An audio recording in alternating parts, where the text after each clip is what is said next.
Most people think that if you have a degree, you should commission, become an officer. Full stop, end of discussion. That anything else is wasted potential. Well, I did the opposite. I enlisted after college, and I did it on purpose, and I would do it again. But you might be asking, Bury, why would you enlist after college? So here's the truth. I wasn't comfortable leading people to do work that I haven't yet done myself. I didn't want to give orders based on rank, theory, or just some handbook. I wanted credibility. I wanted perspective. I wanted to understand what I was telling my soldiers to do because I'd done it myself. Now, this is not a knock on officers that are not prior enlisted. In fact, there are many phenomenal officers out there that aren't. It's just this was a personal line that I was not willing to cross. That if I'm responsible for someone's safety, someone's well-being, I wanted to know what went into that. So that way I can make the best decisions for not only my unit, but the soldiers underneath me. Now, from the outside, this looks backward. You get your degree, then you go to basic AIT into your first unit as a specialist, but it's not a downgrade. It's a trade-off. I traded early pay and rank for experience, humility, and perspective.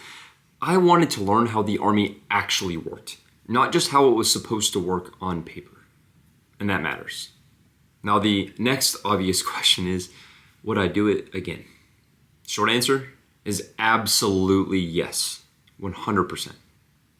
Being enlisted has given me a clarity that I don't think I would have been able to have if I had just commissioned off the bat. It grounded me. It taught me what leadership looks like at the lowest level, when you can't just hide behind some rank.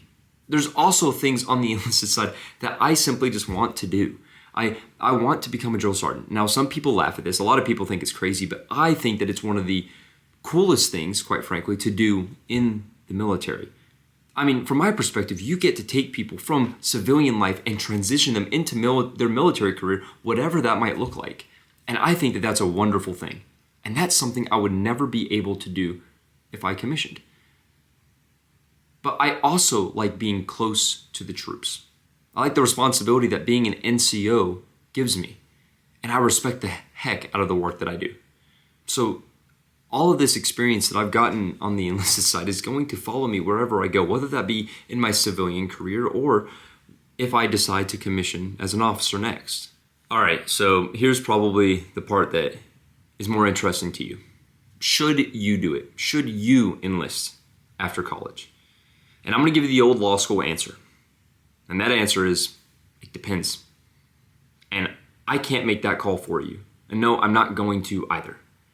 This is something that you have to think about, that you have to come to your own conclusion on. But while you're coming to that conclusion, here's a few things to consider. First is, what do you want out of your military career? The military is what you make of it. There are so many pathways out there. There are so many things that you can do that I encourage you to do your homework, to find those things that interest you the most, to find those things where your interests meet what you're actually good at, where they meet your abilities.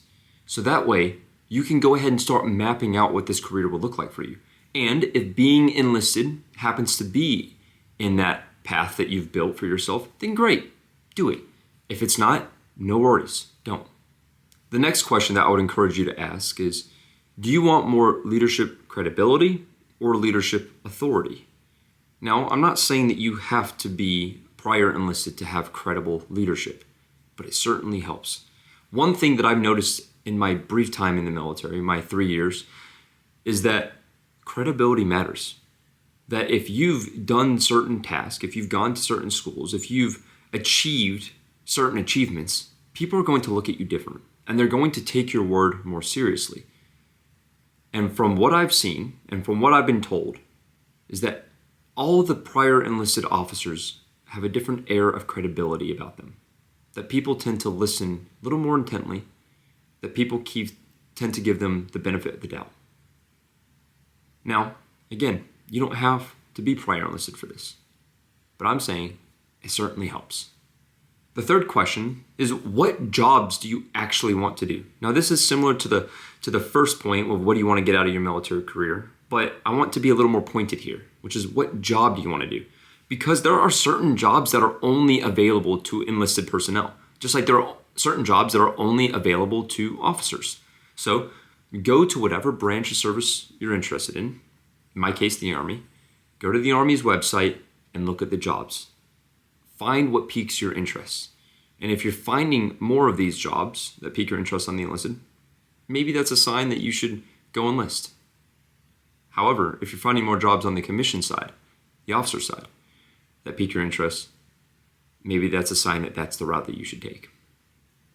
The fourth question is, how important is money, rank, and a timeline to you? For me, yes, money's nice. I'm never going to say no to more money. However, it's not the be-all, end-all for me. I'm okay with taking a pay cut on the military side to pursue some of the dreams that I have for my military career. It's a trade-off. Also, I'm all right with being ordered around more. I don't need to be the one calling all of the shots all the time. So the rank doesn't necessarily matter to me all that much either. But for some of you, it might, and that's okay. This is your life. You live it the way that you want to, but it's something that you should consider nonetheless. And then fifth and finally is, are you comfortable being the one calling the shots from day one? Or do you want to get some reps first? Again, being enlisted first is going to give you that experience. So if you are enlisted and then commissioned, your first day on the job as an officer, you're going to have some background. You're going to have some institutional knowledge or some background that you'll be able to take with you into those decisions. So it depends on your comfortability and what you're willing to take on. Now, enlisting after college isn't for everyone, but for me, it certainly was not a mistake. It gave me a perspective that I couldn't shortcut, that I couldn't skip.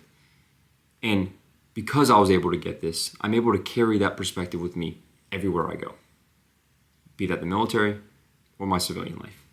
Now, this way of thinking didn't come out of nowhere. I lay out the bigger picture in my first video, law, service, and purpose. If you like this video, go check that one out.